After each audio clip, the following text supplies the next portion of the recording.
वालेकुम students, welcome to my channel. Student, आज का हमारा under discussion topic second year chemistry chapter number 8 में से अल्केन के रिएक्शंस में से हैलोजिनेशन रिएक्शन है। Halogenation the substitution of hydrogen atom with halogen atoms called halogenation.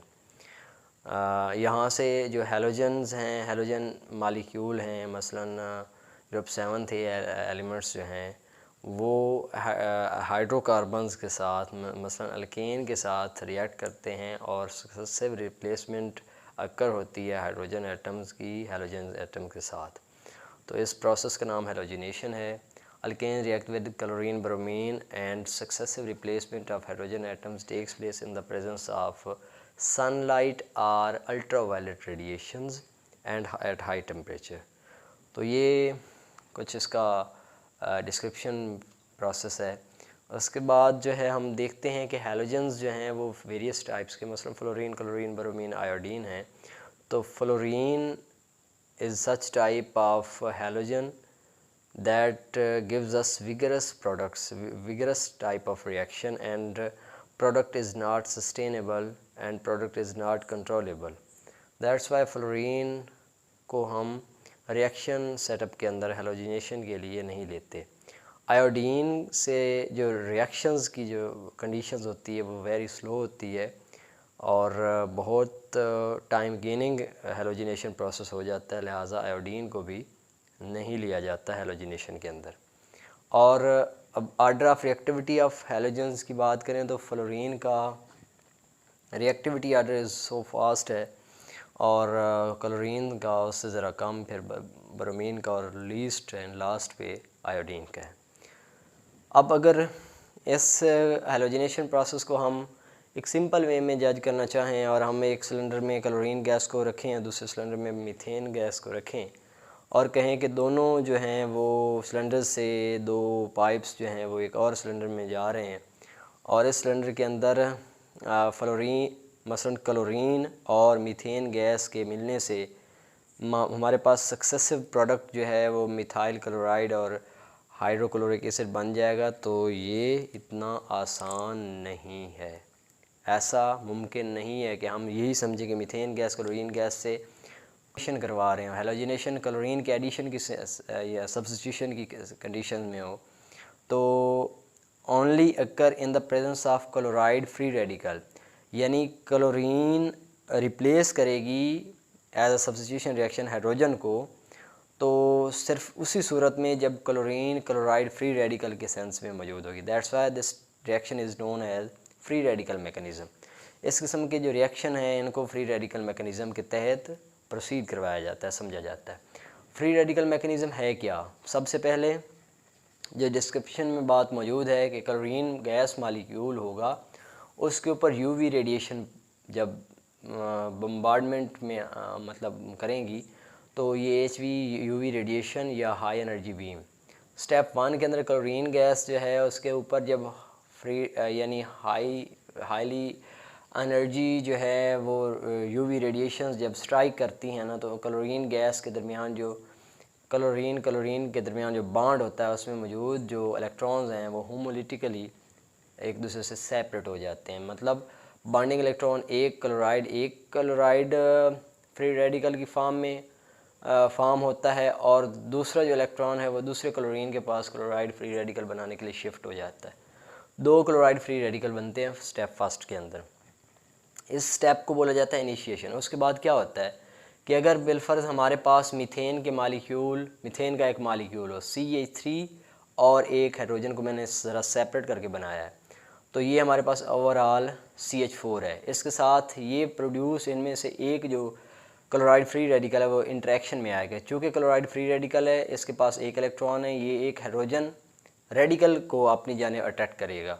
मसलन कि कैसे होगा कि जब इसका इस मीथेन मालिक्यूल के साथ इंटरेक्शन होगा तो ये क्लोराइड चाहेगा कि मेरे पास हाइड्रोजन रेडिकल की सूरत में आए, तो ये इसकी जानिब अट्रैक्ट कर लेगा अपने जानिब हाइड्रोजन फ्री रेडिकल को, तो HCl प्रोडक्ट बन जाएगी। इधर से क्या बनेगा, क्योंकि इधर से एक इलेक्ट्रॉन इसकी जानिब इस कार्बन पे शिफ्ट हो चुका है तो यहाँ पे मिथाइल फ्री रेडिकल बनेगा। अब ये जो मिथाइल फ्री रेडिकल है ये क्या करेगा नेक्स्ट स्टेप के अंदर, यानी इसी का जो दूसरा स्टेप होगा, इसको स्टेप फर्स्ट का नाम और ये स्टेप जो है वो सेकंड होगा, इसी का सब स्टेप, जिसमें एक मिथाइल फ्री रेडिकल एक और क्लोरीन गैस मालिक्यूल को डिस्टर्ब करेगा। अब ये जो क्लोरीन गैस मालिक्यूल है, इसमें चूँकि एक सिंगल बॉन्ड है क्लोरीन के दरमियान, तो यहाँ से भी ऐसे ही होमोलिटिकली इनके सेपरेशन होगी कि मिथाइल फ्री रेडिकल एक क्लोराइड फ्री रेडिकल को अपनी जानिब खींचेगा, तो यहाँ से मिथाइल क्लोराइड बनेगा और साथ में एक और क्लोराइड फ्री रेडिकल भी प्रोड्यूस हो जाएगा। इन दोनों स्टेप्स को बोला जाता है प्रोपेगेशन स्टेप। क्यों बोला जाता है? क्योंकि यहाँ से रिएक्शन आगे प्रोपेगेट हो रहा है, आगे प्रोसीड हो रहा है, क्योंकि Cl रेडिकल जो है वो बनता जा रहा है, एक तो यहाँ पे बन गया, दूसरा यहाँ पे बन गया। अब अगर हम बिलफर्ज यहाँ पे लें दो मालिक्यूल किसके भला, मीथेन के, तो यहाँ से दो मिथाइल फ्री रेडिकल बनेंगे। एक मिथाइल फ्री रेडिकल इधर इस्तेमाल हो गया एक क्लोरीन गैस को डिस्टर्ब करने में, बाकी जो है एक लेट्स सपोज के एक और जो है मिथाइल फ्री रेडिकल जो पड़ा था वो अब सेकंड थर्ड स्टेप के अंदर इस्तेमाल होगा और यहाँ वाला जो क्लोराइड फ्री रेडिकल है उसके इंटरेक्शन में आएगा, यहाँ से मिथाइल क्लोराइड बन जाएगा। यहाँ से हम इस स्टेप को ओवरऑल बोलेंगे टर्मिनेशन स्टेप, क्योंकि यहाँ पे जो क्लोराइड फ्री रेडिकल प्रोड्यूस हुए हैं वो यूज़ हो गए हैं। लेकिन अब भी अगर हम यहाँ पे अगर मुकम्मल क्लोराइड फ्री रेडिकल यूज़ हो गए तो ये फ्री रेडिकल मैकेनिज़्म जो है वो स्टॉप हो जाएगा। लेकिन अगर यहाँ पे क्लोराइड फ्री रेडिकल कोई एक भी बाकी बच जाए तो फिर ये रिएक्शन स्टॉप नहीं होगा, बल्कि यहाँ पे मौजूद जो प्रोडक्ट है इसको भी हाइड्रोकार्बन, एक सब्स्टिट्यूटेड हाइड्रोकार्बन कहेंगे, ये बतौर रिएक्टेंट उस क्लोराइड फ्री रेडिकल के साथ एक्शन में आएगा। जैसे कि यहाँ पे एक तो इस्तेमाल हुआ है, दूसरा भी पड़ा था, एक और पैदा हो गया जो कि इधर आके इस्तेमाल हो गया, लेकिन ये अब भी पड़ा है रिएक्शन मिक्सचर के अंदर। ये क्लोराइड फ्री रेडिकल इसके इंटरेक्शन में आएगा, जैसे कि यहाँ पे है हमारे पास कौन सा, मिथाइल क्लोराइड मेन प्रोडक्ट है। If chloride is available, chloride free radical, then this chloride free radical attract a hydride free radical towards itself and product is a methyl chloride free radical। अब यहाँ पे HCl बन गया, methylene chloride. अब ये जो methyl chloride है ये एक और क्लोरीन गैस मालिक्यूल को डिस्टर्ब करेगा और क्लोराइड फ्री रेडिकल अपनी जानिब अट्रैक्ट करेगा, क्योंकि ये मिथाइल क्लोराइड फ्री रेडिकल है।